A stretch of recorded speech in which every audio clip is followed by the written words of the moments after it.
given that so much of the conversation today is done in bad faith, and given that there are so many conversations that are need to be had that are not being had because of this power equals privilege logic of neoliberal leftism, it is so important to have the conversations that we are able to have today within this coming debate that I'm about to share with you guys. I'm going to be interjecting. The very ideas of left and right were created by the French Revolution, but the left slogan, the revolutionary slogan, equality, liberty, and fraternity, has produced an enormous philosophical and scholarly literature about the tensions between those three ideas in that slogan. So one of the things that I talk about in my work is whether the people of the 4th, 5th, 6th, 7th estate, the people who live in the villages, the seeing like a state, James Scott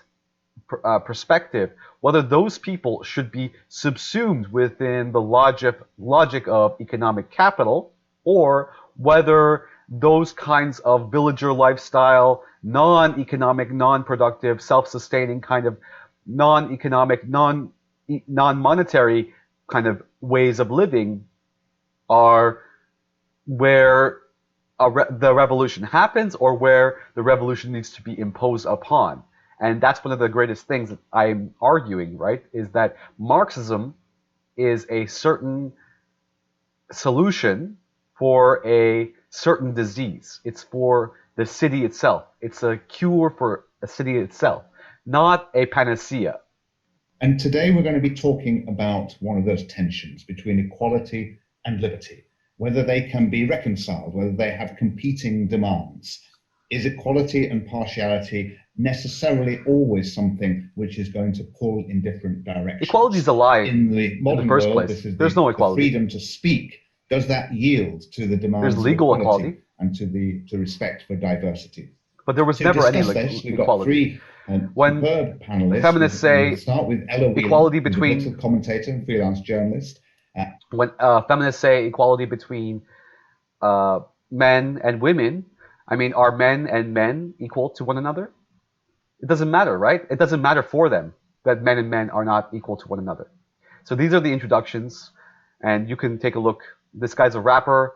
That woman is a representative of the men's rights kind of feminists. And this guy's a rapper who is a Palestine activist. And this, my friend, is the greatest thinker of all time. Look at his reaction to that. Well, we're of the 1% here, and none of us are boring or idiots. Slavoj is arguably the leading philosopher of our times. Foreign Policy magazine named him a top 100 global thinker for giving voice to an era of absurdity. And he will dispute all of those claims about himself, I have no doubt, because in addition to all of that, he's a man of great modesty. So I'm going to ask each of our contributors to speak for 3 minutes to set out their opening position on the question of, is the left on? Ella Whelan. Thank you very much for having me here this morning. Freedom is, or should be at least, the basis of all radical politics. Freedom of speech, freedom of movement, freedom of assembly, the ability to think and speak and organise without interference from the state, from the church, and from other prying eyes, is the foundational principle of all progressive politics and the potential for all progressive politics.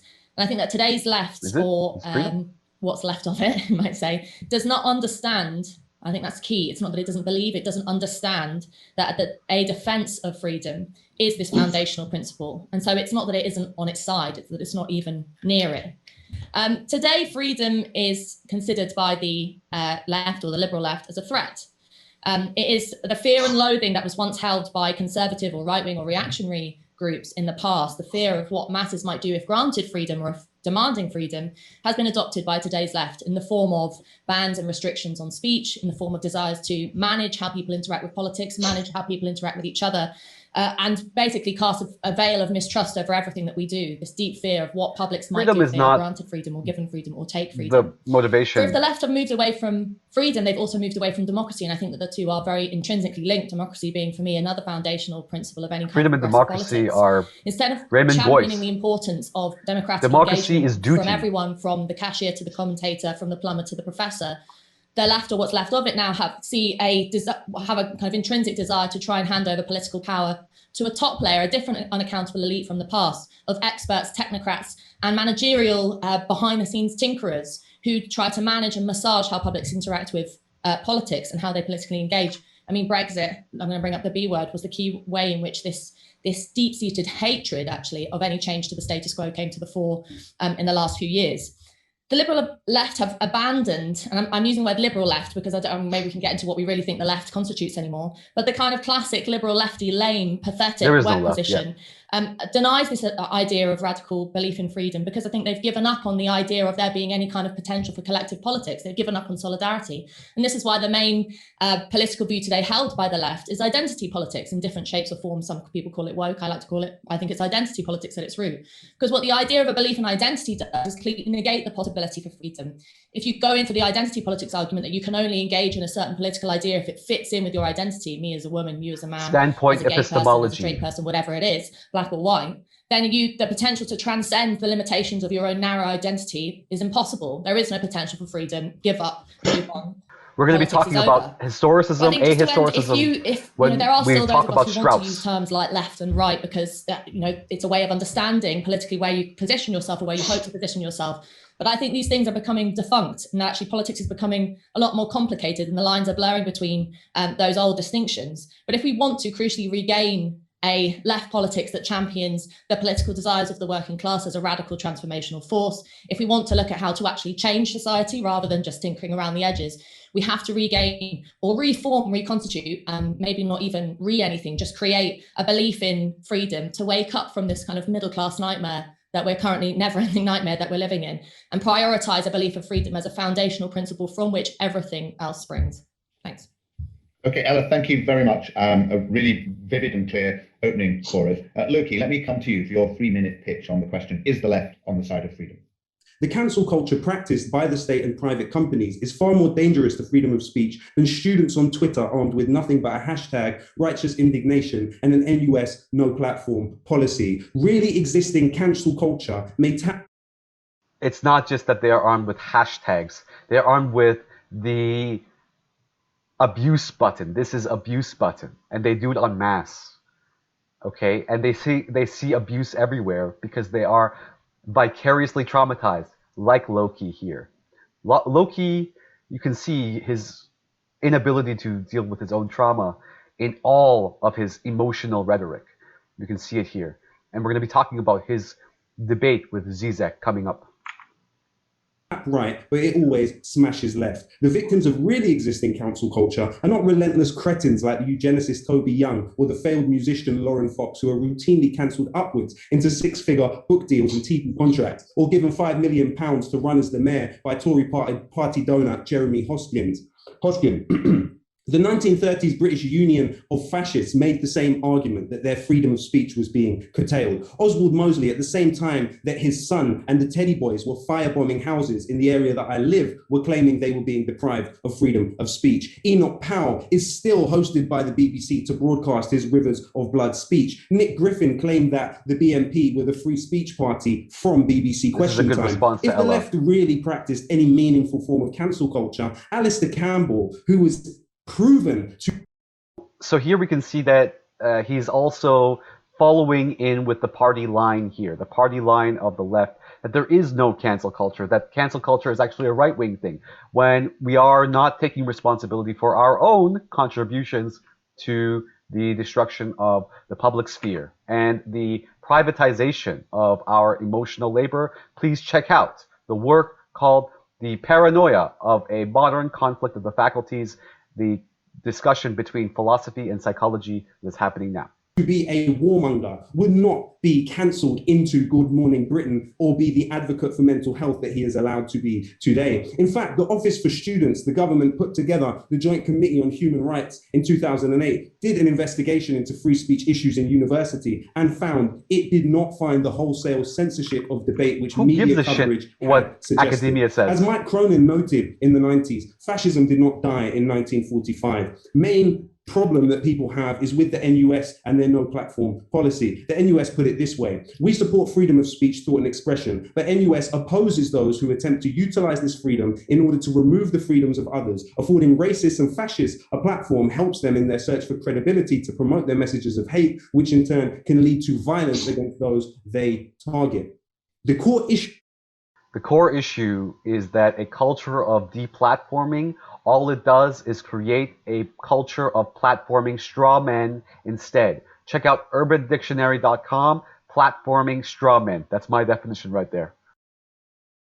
Here is that if allowing freedom of speech to those that discriminate against people based on their religion or their race, you would violate the Equality Act of 2010. But there's another violation of the Equality Act 2010, which is not spoken about in the context of cancel culture. Prevent directly encourages public sector employees to surveil young Muslim children. What that means is you have children as young as 3 having the space under the Prevent program to be questioned by police without the presence or knowledge of their parents, simply for wearing things like badges that say Free Palestine. In fact, the problem of cancel culture needs to be extended. The Palestinian Prisoners Study Center found that from 2015 to 2018, over 500 Palestinians were arrested for posts they made. This is one of the key points that I'm making, is that this feminist vicarious cancel culture, vicariously traumatized cancel culture, what it does is create the massive carceral state. It justifies the massive carceral state behind the crocodile tears of people like Amber Heard. Unfortunately, there's lots of people like Amber Heard and Carrie Burrissa behind the crocodile tears of these people who use identity politics to hide behind identity politics, to hide their narcissism behind our identity politics. That creates the biggest carceral feminist culture there is. The reason why anti-carceral or abolitionist feminism exists is because of this deep acknowledgement that they themselves are complicit and responsible for the thousands of males being thrown in jail because of what this man is saying, or because of various other kinds of terrorism acts that are being normalized by people like Justin Trudeau and the January 6th attacks that Glenn Greenwald talks about, that are paving the way for even worse patriot acts of the future. On Facebook and other social media platforms. Why is it not a problem for freedom of speech? We have a hierarchy of political subjectivity in this country. So some forms of cancelling seem to be more visible than others. Real cancel culture is the well-documented corporate blacklisting of workers. Thousands in the construction industry were blacklisted merely for talking about health and safety issues. Real cancel culture is the MI5 vetting prospective employees of the BBC for if they have members of their family in the SWP. We are not in a situation where we can talk in pure theoretics about what people would do on the left if they had power. The public sphere and the cultural ambience of our time is so defined by the influence of unaccountable offshore capital that the majority of what we hear and read is often a reflection of their best efforts at deflection. We today have far more of a threat to freedom of speech posed by Jack Dorsey and Mark Zuckerberg than we do by any activist on the left. Though I would say to the snowflakes on the right, fear not. Aristotle died in exile for being a teacher of Alexander the Great. Socrates was executed. Confucius died thinking he was a failure. So do not worry. Your longevity will be determined by the strength or the weakness of your ideas. Lowkey, thank you very much indeed. We've already got the argument set out with great clarity and vividness. I now come to Slavoj Zizek for his 3 minutes on is the left on the side of freedom. Slavoj. Yes, of course, I agree that. And this is for me the great tragedy of the 20th century, that not only the fascist right, but the radical left also, when it came to power, enacted new forms even of terror, of unfreedom, and so on and so on. And I consider totally legitimate the question of how this was possible. I don't buy these stories. Everything was okay in the Soviet Union. Then, unfortunately, Stalin took over and everything went wrong. But so in what sense I do remain a leftist who advocates freedom? My basic point, and even some conservatives, my God, would agree, I hope, with me, is... So I'm going to predict what he has to say. I'm going to predict what he has to say because I'm a scholar, So I'm going to say that through a Hegelian Lacanian synthesis of subjectivity, we can move out of our historical conditioning and into something like a Geist, into something that is like a spirit of freedom. Freedom can't just come out of nowhere. Freedom comes from our understanding of history, and then when we understand our historical trajectory, our rootedness, then only then can we move towards an ahistoricism perspective, and this is kind of a right-wing perspective, to move into a position beyond standpoint epistemology. And I think that's where the true freedom is. That's my guess of what he's going to say. Let's see if he says that.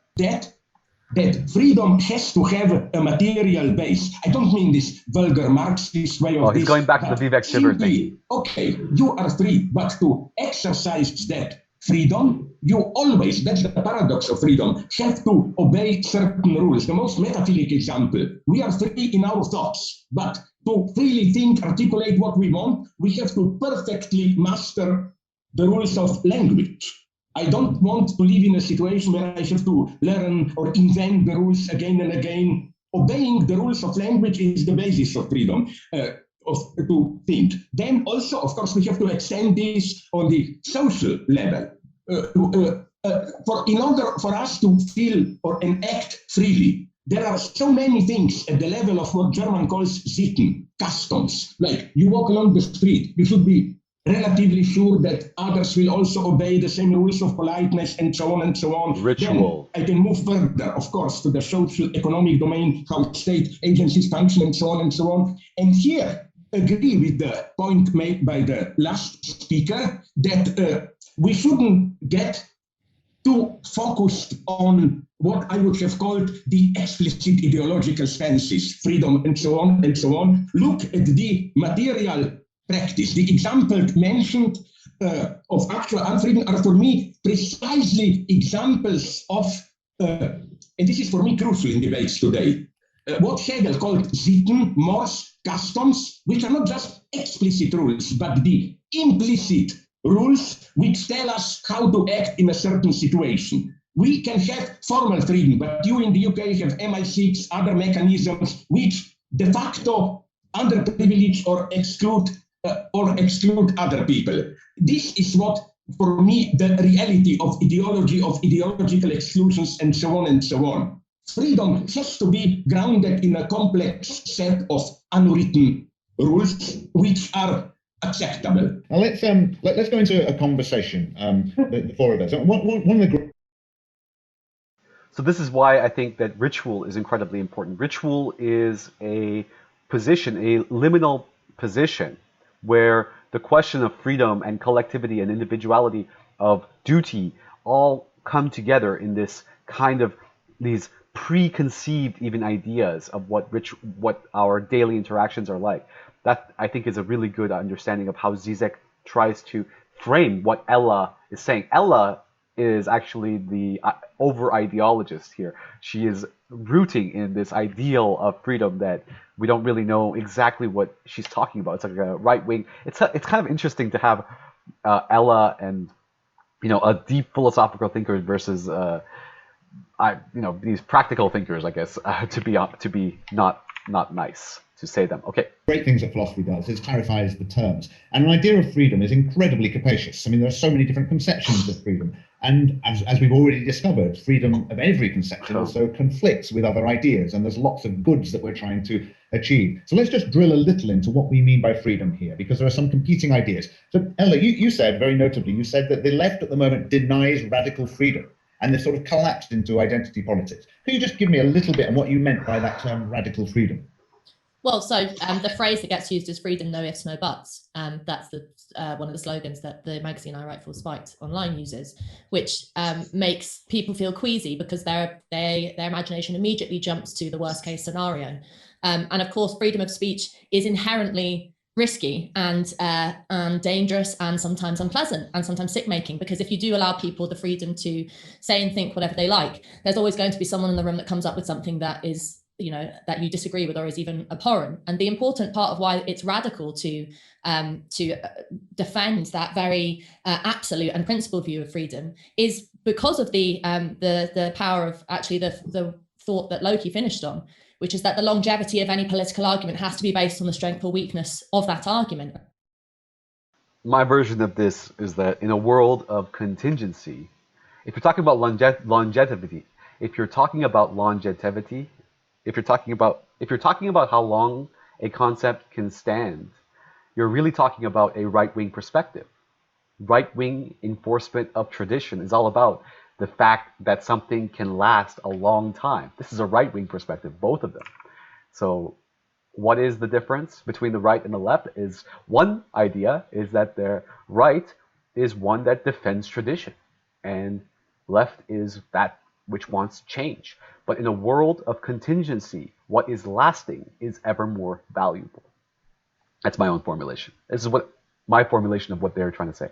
I think the problem today is that we're actually suggesting that process of judgment of somebody's argument shouldn't take place. I mean, there's a really, maybe we can get into this, but I hate the concept of equality. And the reason, and that's not because I think that some people should be more equal than others or that there should be some kind of hierarchy, but equality has always seemed like a really lame marker to me. Because if you take, for example, the issue of women's freedom or women's position in society, women in relation to men, when women and men can be equal, we can be on the same level, but that level can be a really bad quality of life. That equality can be really poor. We can both be equal right down here. But if you're championing freedom instead of equality, what you're saying is the sky's the limit. And I think the radicalness of that demand is the reason why it's rejected today, is because there's a deep misanthropy and mistrust of people within the left. So in particular within the left. And if you, isn't the rejoinder that Lowkey, for example, and Slavoj, in a way of putting to that, is to say that, well, yes, that's true, but the equal right to freedom is not something that people enjoy. So that the dimension of equality which matters is the capacity to have a voice in the public culture. And there's enormous disparities of power in the access to the public culture. So in that sense, equality lies underneath the idea of freedom, and it's a vital part of it, isn't it? Well, how do you check? If you take, for example, the issue of tech giants, because Facebook was mentioned, and the ability of certain people to have greater freedom of expression than the others, like Nigel Farage can get a platform like that anytime he wants, and the rest of us have to work really hard to get the kind of airtime that he does. Well, if you take that disparity of people's ability to access their freedom, the answer to it is to celebrate freedom in its entirety. The problem with, there's a little bit of disingenuity going on here, or maybe sort of people are a bit mystified as to what actually goes on with big tech censorship. The cue for censorship in tech is not coming. It's not Zuckerberg sitting there thinking, haha, how can I mastermind the censorship of a sort of global networking system? Where the demand for censorship is actually coming from, in the main part, lefty commentators, mostly, who are saying, we have to ban this, Joe, Jack and John on Facebook because they're saying things that I don't like, whether they be things that are politically objectionable or personally objectionable. So it's all linked. Let's not pretend like it's let me put that to Lowkey, because Lowkey, I was firstly, I'm interested in your response to Ella, but I'm also interested in you set out a whole series of people who you find disobliging and dislikable, then I might well agree with you. But were you saying that you think you do want to prevent Nigel Farage, for example, being on the telly, or where do we draw the line if we're going to be the people who are the arbiters of who can and cannot speak in the public realm? How do we come to decisions of that kind? I would first like to respond to the point that was just made regarding Facebook, as have been proven by numerous studies by Mother Jones and others, that when Joel Kaplan came from the George Bush administration into being in charge of global policy at Facebook, he designed an algorithm with others that benefited and leaned and emphasized rights. During that period, Britain First amassed 2 million followers on Facebook, Tommy Robinson amassed 1 million followers on Facebook, and other left sites on Facebook, it has been documented, saw a massive fall in their traffic. So it's not coming from the left, it's a move top down, not bottom up in any way, shape or form. Another point I just want to respond to is the idea that the longevity. And here we get to a very good point. I think he made a very good point here, but I think it's even deeper than that. I think it has to do with this idea of information asymmetry, that the market logic assumes information asymmetry. And because of that, because the market logic doesn't, so let me even get to a deeper rooted issue than what this gentleman is talking about. He's talking about this kind of algorithmic trying to get people to follow a certain algorithm. Should the algorithm be left wing or should the algorithm be right wing? But there's something even much worse than that. One, and I've been trying to say this in my Why Does the Internet Suck video. Why does the internet suck? Is because people like Aaron Swartz, people like Nina Paley, the whole internet freedom movement, the idea of having access to information has been destroyed. It's been destroyed by the left, who commodifies emotional labor, and the right, who does what this gentleman is doing. So both the left and the right are engaged in this civil war within where? Within capitalism. They're both engaged within the realm of capitalism. There was a time when the internet wasn't structurally instituted to be for profit. There was a time when you were clear that this was for profit. The internet was once much more crazy than internet. Before Internet 2.0, Internet 2.0, where now we see Facebook and Twitter links everywhere, that consolidated power into an idea of having capitalism into every aspect of our lives. Whereas, and this all is a result of the idea that economics today sees information asymmetry as a form of externality rather than a key problem within the economic logic. Okay, information asymmetry. When you are exploiting surplus capital, are you exploiting? So here's a big moral question between the right wing and the left. The left wing says that when you hire a worker, you're exploiting surplus capital. You're exploiting their surplus capital, and that's the only reason why you would hire somebody. You're only hiring somebody because you can exploit some aspect of their work and make a profit. That's what the left wing says. The right wing says that no, you are a manager. You are a manager and you are adding value. You are taking risk. You are doing all of these extra work things, and that makes up for that gap, kind of. But this is not a matter of who is right. Some managers are good for us. Some managers are not good for us. Some managers are nice and they listen to you and take on a lot of emotional labor, and they're even your psychologist. Some managers don't give a fuck about you. They're an old school industrialist. That doesn't matter. What really matters here is a question of information asymmetry. If the manager was to inform the employee of every aspect of the business, would that employee still stay there? That's the question, right? It's all about information asymmetry. And so the problem that this gentleman is working towards and what we're talking about is civil war. But there's a much deeper institutional problem with the internet, in that it is structured for profit. It wasn't always structured for profit. Before Internet 2.0, the internet just existed for the internet. There was all this random information on the internet. Nothing was organized. There wasn't Facebook on every website that you went to. Now, Internet 2.0 changed all that and made things much, much worse. Of ideas will be determined by their strength, but the playing field is not equal in any way. Some forces are too big to fail. Coca-Cola, Volkswagen, and Ford all were present in Nazi Germany, right? They not only were not cancelled as companies, but following on from World War II, they got reparations from the British government for sites that were hit during the bombing. You know who else made money dealing with the Nazis? The father of the Koch brothers. Now, the Koch brothers not only funded Spiked Online, they also fund Donors Trust. Now, Donors Capital and Donors Trust put money into the Center for Security Policy. This was the organization that came up with Trump's Muslim ban. They also put money into the Middle East Forum. This is the organization that employed Tommy Robinson. They also put money into the David Horowitz Center. This is an organization that employed Tommy Robinson and Katie Hopkins. We do not exist in an equal playing field. The marketplace of ideas, the invisible hand of the marketplace of ideas, is wrapped in the iron glove of big capital. Now, to respond to your question about who should and who shouldn't have a platform, I'm not playing a God trick where I am in the position to dictate who should and shouldn't speak at different times. However, I do support anti-fascist tactic of no platform when it applies to people who call for violence to the most vulnerable in society. Let's be absolutely crystal clear. Refugees are 0.18% of this society. If they have recourse to public funds, that many of them don't, it's about £37 per week.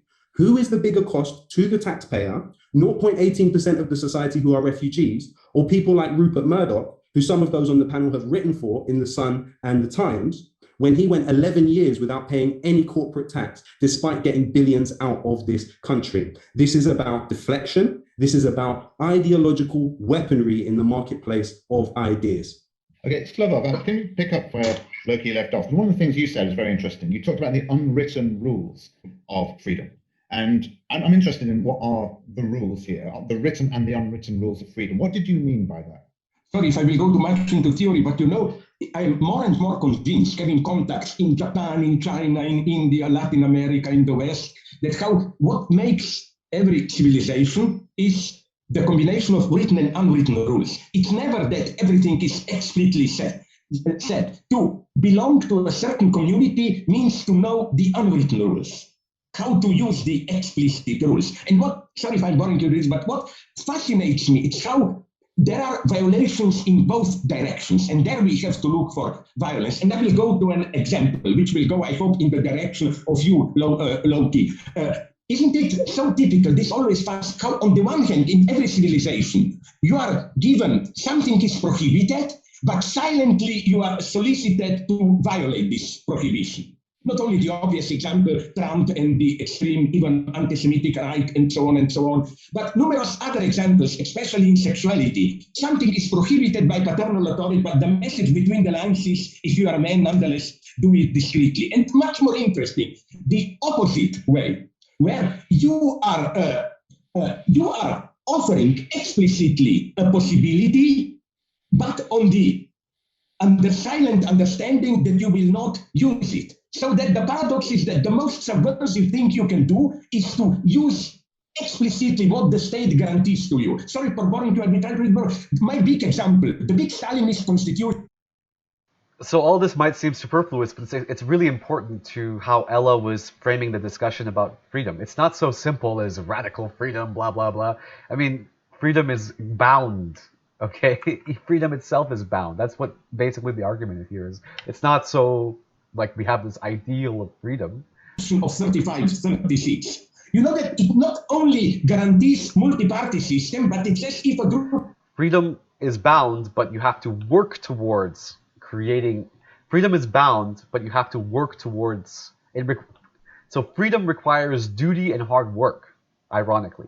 Of people wants to establish a new party, the state should support it, give them but we have at everyday level this. When you invited by a friend to a restaurant, he is rich, you are poor, the understanding was that she pays. But then it's this ritual, you have to say, no, I will pay, and after 2 minutes you don't see. And this is where I think violence and censorship operate. The way, this is even how I think the way racism mostly works, not only at big corporate level, but at everyday level. All my liberal friends are absolutely anti-racist and so on, but then, no, blacks smell bad, their music is too loud or whatever and so on. So let me, not to lose time, let me give you the example of, sorry, now I will be a little bit arrogant, the example of myself. So if you're not aware, Zizek has been subject to a lot of critique and censorship.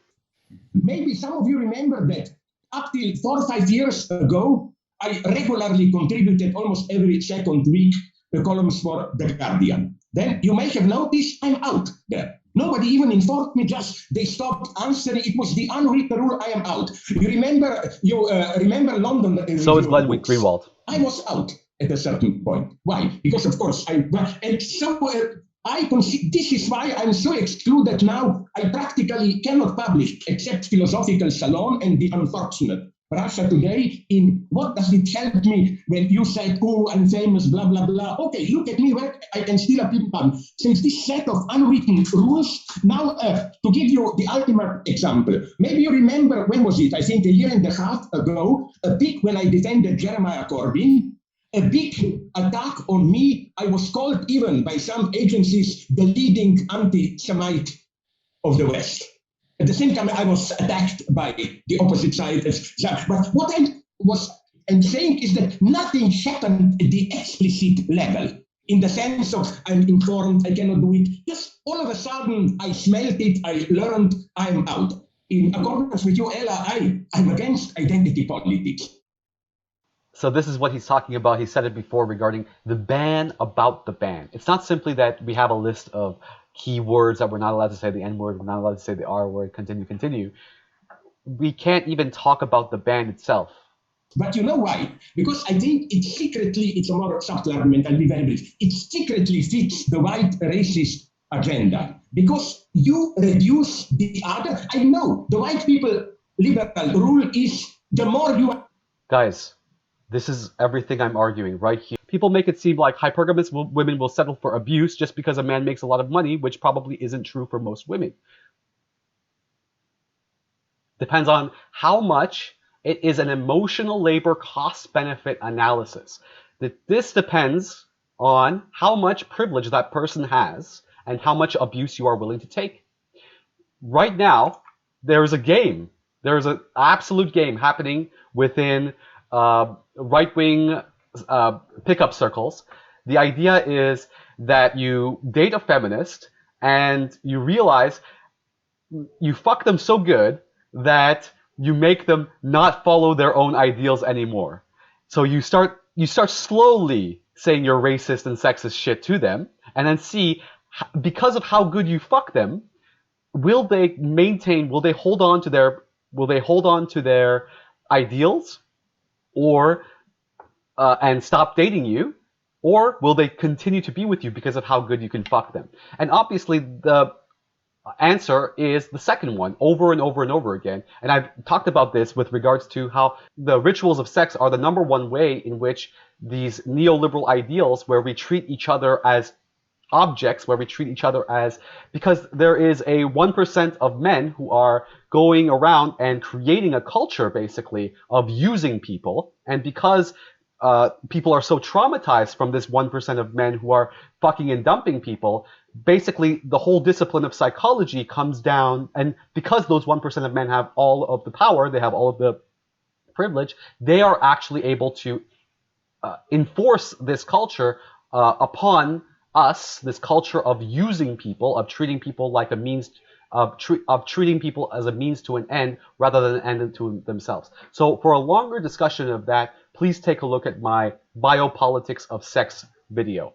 So here, we don't have to look to Zizek to talk about how intersectionality is upholding privilege. We can look at black women saying it themselves on black ladies. And we can see that this kind of conversation is now censored as well. We can't even have a conversation about anything anymore.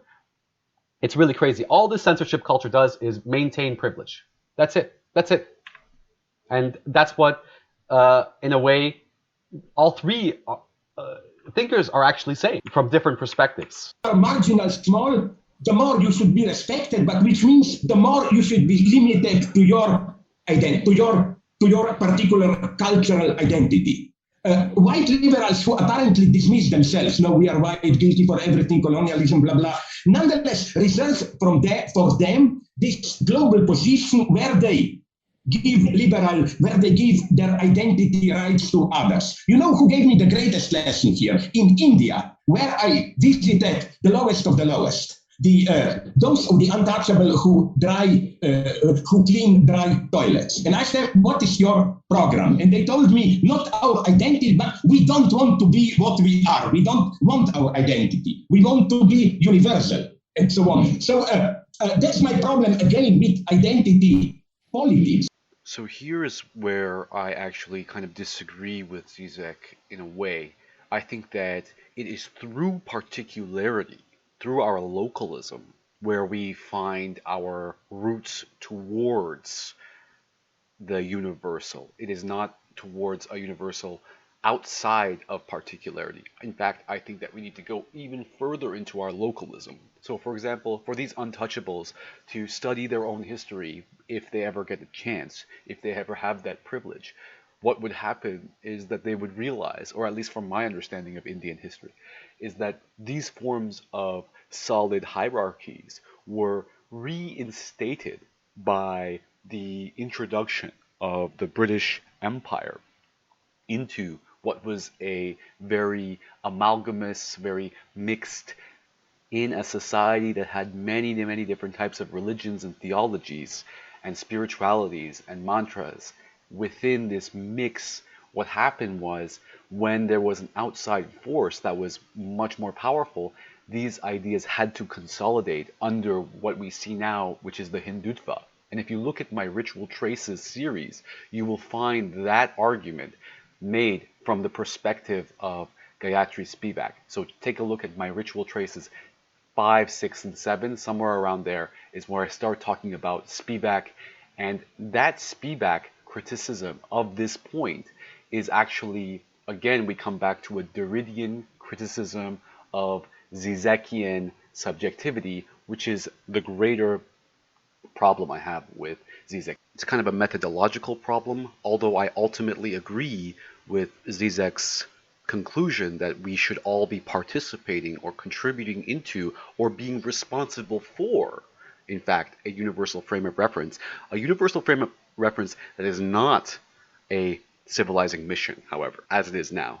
I don't want blacks to just have their identity or others. I want them to influence the very universal notion, universal frame, which determines how identities are constituted, and so on and so on. The field of struggle will be structured, whose aspect will be privileged. I will stop now. I could go later on.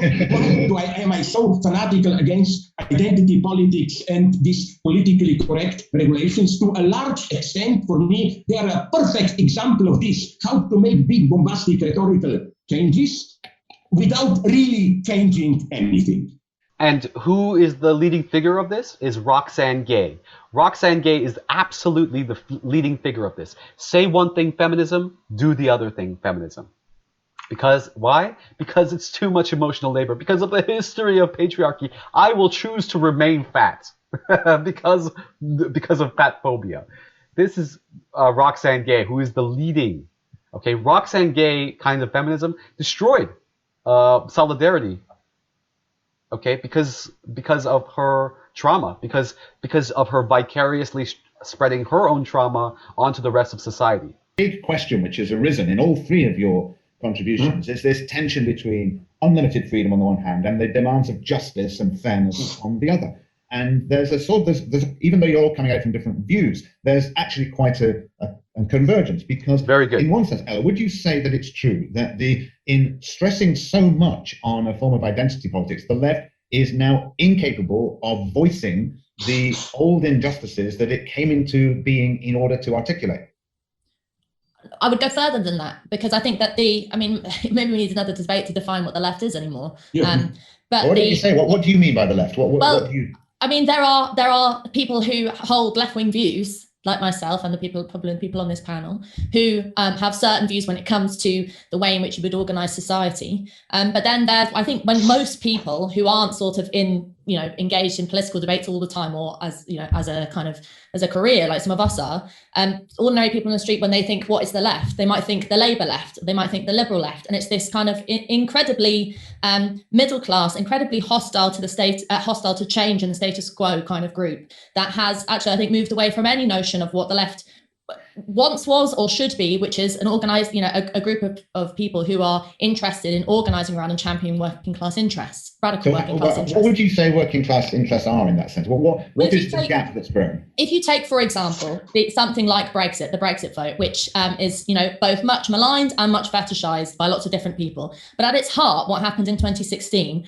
was a vast number of people, many of whom who hadn't been involved in political action or hadn't voted for many, many years, working class people people, but groups from all over, decided that they wanted to make a radical change to the nature of the way in which British politics works. I'm not going to get into the ins and outs of the entire Brexit debate. We don't have time. But they said, here we are. We want to have our voices heard. And no matter what you think about the relationship with the European Union or anything like that, the more interesting period was the period from 2016 to 2019, in which the Labour Party in particular, but many on the side of the liberal left, destroyed the notion that Essex man, as Shami Chakrabarti put it, or people who fly England flags out of their window, as Emily Thornberry insulted, would have any ability to know what would be the right way to go in politics, that they should have any say, that any Tom, Dick or Harry should be able to decide the fate of politics. And that disgust, that revulsion at ordinary people, working class people, however you want to put it, would have the audacity to step forward and challenge what experts or politicians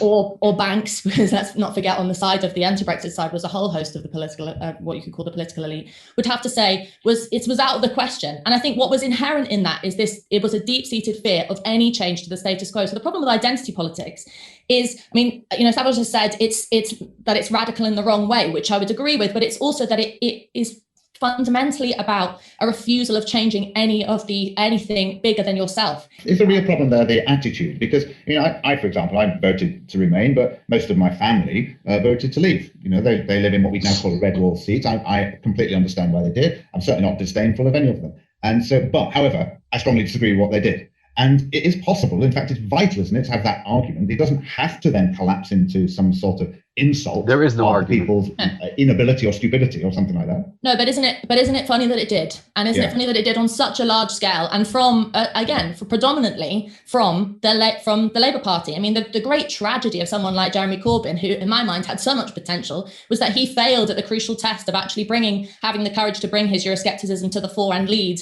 a Labour left Brexit movement, or wherever we want to call it. But just to bring it back to this debate, in terms of freedom, and Lowkey has criticized. I mean, who knew I was so powerful as a journalist at the time to be able to enact this much censorship and to wield this much power? I'm just a poxy writer, let's not forget. But in terms of the broader point of what is the key problem, it's not that I'm saying that censorship is simply from the bottom up. I mean, the left is not these days, as I've said many times, the bottom up. They're mainly, your mention of the NUS is telling. The NUS is an exceedingly irrelevant political organisation. It was when I was at uni fighting fees in 2010, and it is now. It has for a long time. But what it actually is the bigger problem is a climate of censorship which makes people feel that they are unable to, that they feel the need to self-censor in the workplace, at home, among friends, not able to get forward their true political feelings. And that is coming from a left which says, linked with identity politics, be careful what you say because who knows who you hurt. And actually, I think a more radical idea is not to be insensitive and ridiculous, but on a sensible view, to champion freedom as a means through which we can actually find out what we think. And more importantly, the reason why I called it a foundational principle is because it's just the starting point. Okay, so what's also important here is that not only is there a culture of censorship, but that there's almost a culture of social capitalism that goes back and it contributes to those privileges. So if you're a privileged person who repeats the dogmas, even though you don't really believe in them, you're in the perfect position because you will be platformed. Here, look at this privileged person who is repeating what we're supposed to all repeat. Sure, you're free to say whatever you want, but what is it that you have to say? And that's when the debate starts. And that's when I can say, well, actually, you're full of crap. And you can also look at how the history of academia has been fraught with an inability to talk about the issues that need to be talked about. So, for example, the debates between feminism, the history of feminism, and the unions, socialist unions fighting for family wages for individuals, was basically destroyed by a movement that turned half the population into scabs, the feminist movement that turned half the population into scabs, and then moved on to fight for so-called equal pay rather than family pay. So the family, rather than being seen as a place of anti-capitalist, kin-based relationships are being a form of anti-capitalism, was turned rather into a form of capitalism in itself, a kind of capitalist realism, which is the capitalist naturalism that the left usually conveys on the right, that, capitalism is not found in nature where lions and cheetahs live. Capitalism is found in the human world. Well, excuse me, the left does that even worse. The left does the capitalist naturalism argument much worse with regards to Engels and the Holy Family and the thesis on Feuerbach, which we will be talking about in my coming video as well. Or I agree with you, but it has to be the starting block. So I think there's a kind of misunderstanding of what the bigger problem here is a climate of censorship that is infecting all forms of politics. Okay. Again, it's not the climate of censorship that's necessarily the problem. It's the censorship of the censorship that's even more problematic, and also a platforming culture which actually makes a platforming of straw men culture normalized. So are we fucking stupid? That's what my last video was about, professional gaslighters and the moralizing of capitalism. Please take a look. Are we fucking stupid? They treat us as stupid. They treat us as, even though, I know what cultural, so I use the word cultural hegemony, or cultural Marxism, and already I'm typecast, even though cultural Marxism is actually a thing. I'm a cultural Marxist. I believe in and they still they say, oh, you use the word cultural Marxist, so you must be an idiot who watches Fox News. No, cultural Marxism is actually a thing, for example. It's just a lot of these really dogmatic idioms that exist on the left that have destroyed public conversation, conversation in the public sphere. Lowkey, I want to just come to you in the final, and I'm interested in what you think about the political vehicles that are available to you in conventional politics. I mean, I know a lot of your politics is activism and of a different type of politics outside the conventional realm. Do you see anything in conventional politics that you think you can connect with, or do you think the gap there is a serious problem? I'd like to address the things that have been said so far to start with. One of the problems with identity politics is it casts aspersions about what's in other people's heads. Well, that's exactly what has happened, especially with the previous speaker. And to describe my co-panelists as friends of the left is like describing Marcus Brutus as a friend to Julius Caesar. These are assertions without substantiation or data, and it's sixth form level of argumentation. When we talk about identity politics and its determinisms, Slavoj said on page 107 of his book, Against Double Blackmail, refugees come from a culture that is incompatible with Western European notions of human rights. That is identity politics. Slovenia is a population of 2.1 million people. There were 3,548 applications for asylum in Slovenia last year. 550 of the... Okay, so here we can see one of the main accusations of Zizek, which was his anti-immigration stance. Zizek is talking from the perspective of the people. We need to listen to the people, okay? So what Zizek actually says is that we need to stop bombing Syria, okay? We need to have a good Syria, rather than assuming that commensurability is always possible. And one of the biggest problems with leftist ideals in terms of leftist intersectionality is this assumption of commensurability between different forms of what are supposed to be movements of solidarity when they can't even talk to each other. This person has a Confucian moral worldview. I happen to think that Islam and Christianity are in fact under the same pantheon. I come at it from a very different Confucian perspective. I think that Confucianism is the outside of this Abrahamic tradition. I don't think that there's anything particular to Abrahamic traditions that can't be within the public sphere. There can be, and there's conversations all the time. There's commensurable conversations between different points of view. So I do think that commensurability is possible, but I do think also that this person is kind of strawmanning Zizek's position, because Zizek, I think he's probably going to defend himself in this light. His main argument wasn't that we shouldn't allow refugees. It's that shouldn't be our primary motivation. Our primary motivation is to stop bombing Syria, to stop bombing Libya. The bombing of Libya, the destruction of Libya by Hillary Clinton, by the Hillary Clinton crew, that was the beginning of the end of the Arab Spring, of the possibility of revolution. Gaddafi wasn't as bad as Hillary is. Gaddafi wasn't as bad as Clinton, who bombed Serbia. Gaddafi did a lot of bad things, but he was also loved by the masses. And this void that was filled in with Libya, all this bombing, that's what Zizek really focuses on. So we can see this accusation coming out of nowhere. Oh, you are a racist. And then he comes out and he's pointing, he's trying to be like but the moderator really noticed what I also noticed is that all these three groups are actually within the same camp. They are really allied and they don't realize it. It's just that this man is so, these people who aren't able to get their traumas under hold, they should really take a couple breaths. I mean, we need traumatic people to traumatize people to speak, yeah, but it's become so normalized in our society to just have people just outrageously speaking, and he's not giving a full perspective of the side that he disagrees with. Okay, let's see how Zizek defends himself. Those applications were unaccompanied children.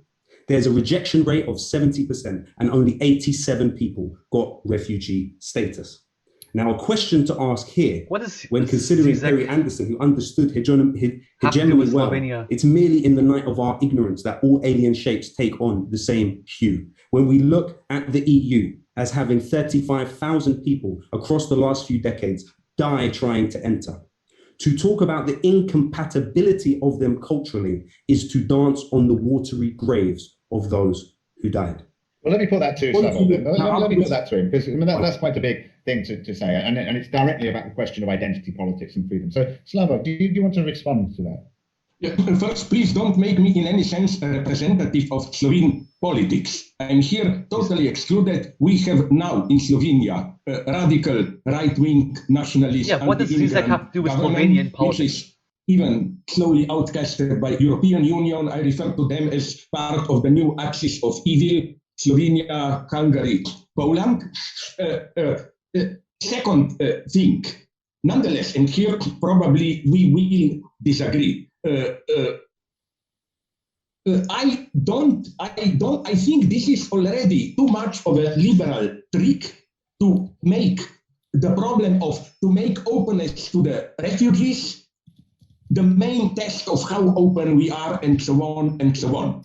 I think that the true problem is what is happening there in those countries from where refugees come, and in what sense, yes, we Western Europeans are to a large extent responsible for it. So no, okay, we can go deeper into this, and that question of incompatibility and so on, if you look in detail.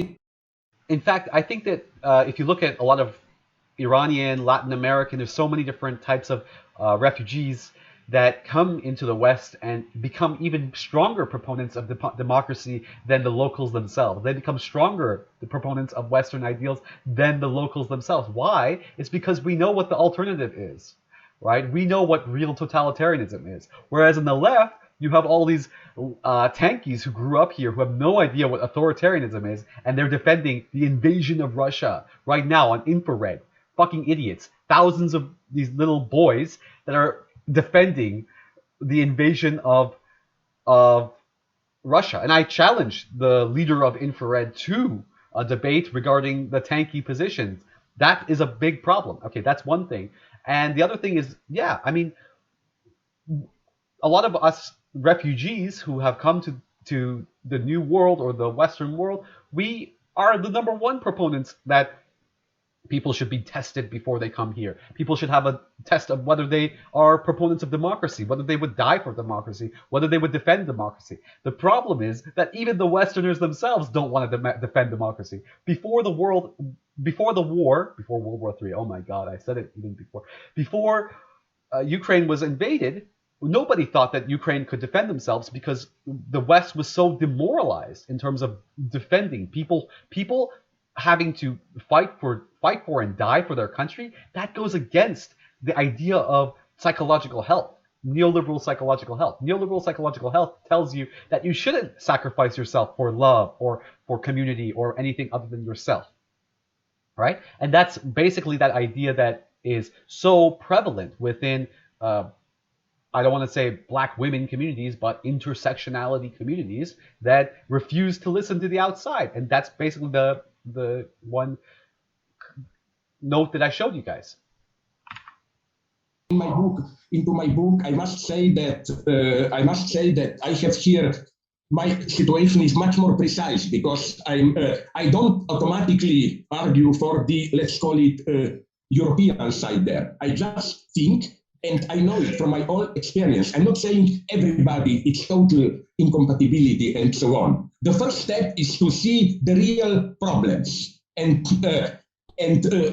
sorry here, okay, I may be accused of being a right-winger, that's why I'm in trouble now, but I don't agree, absolutely not, that there are immigrants who want to become part of the Western society and we are just unwilling to integrate them. The situation is far more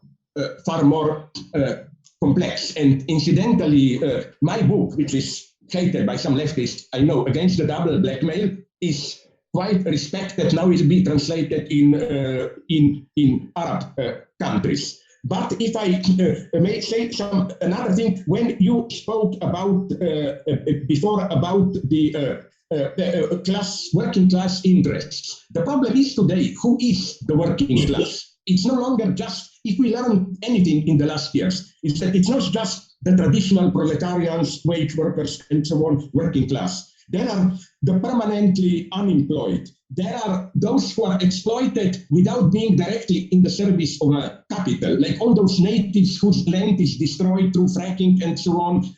And this is a perfect fruition to what we started talking about, which was the French Revolution and whether we should incorporate the 5th, 6th, and 7th estates, these other non-economic, non-productive aspects of our lives. And this is what Zizek is also talking about, whether these people should be subsumed within the logic of neoliberal colonialism, which is what the UN is doing through their feminist programs, which is what so many of these progressive ideals are doing.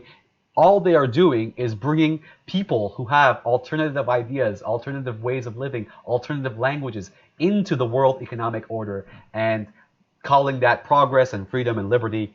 But really what that is just helping the people who were first invested in capitalism, the first investors in capitalism back in the 1500s, 1600s, the first English and Dutch people to have those investments, those royalties, those nobility, those ex-nobility, those ex-royalty. What do you think happened to all those nobility after the French Revolution? They became the new class of bourgeois. And where did they invest their money? They invested their money in those stocks from 500 years ago that are pretty much priceless now. Those stocks, they never went away. That money keeps moving from generation to generation to generation. That capital keeps moving.